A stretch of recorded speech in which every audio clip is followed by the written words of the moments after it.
एक बार हमरो दर्द भरा सुना दियो भौजी बम सब के तरफ से एक बार जयकारा पहले लगा दीजिए सभी बम। बोलिए बाबा भोलेनाथ की बोल बम का नारा है।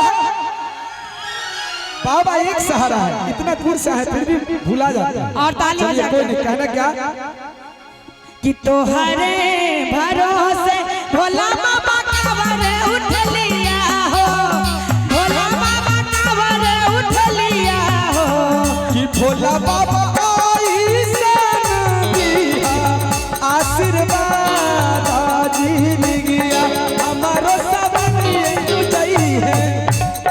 भोला बाबा आई सना दिया आशीर्वाद से जलवा तोहरे दुआर पर धरवा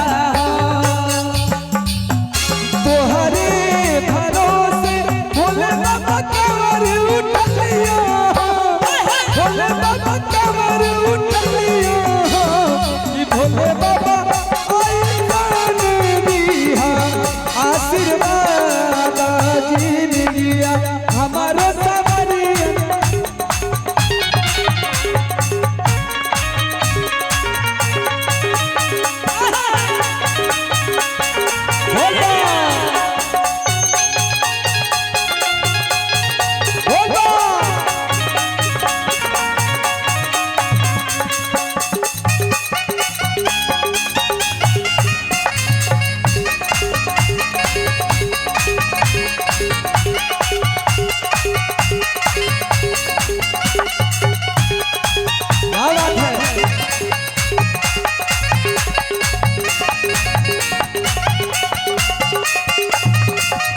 तोहरे भरोसे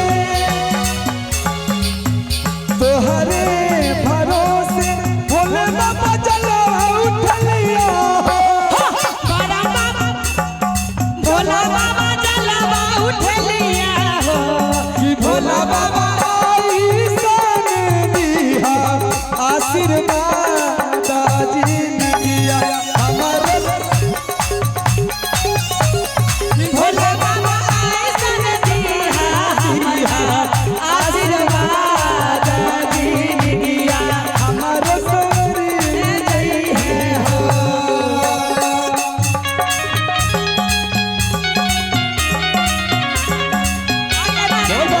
सबके सजनवा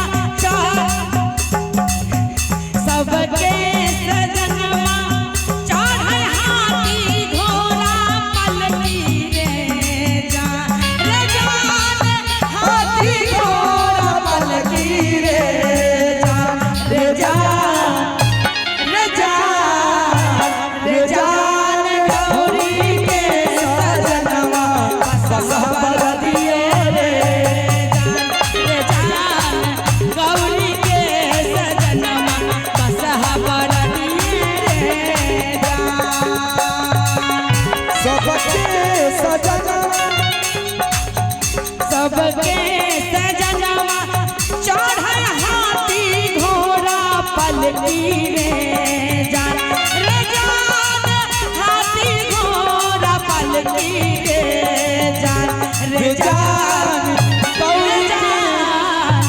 रे जान गौरी के सजनवा ससबर दिए रे जान रे जान गौरी के सजनवा ससबर दिए रे जान।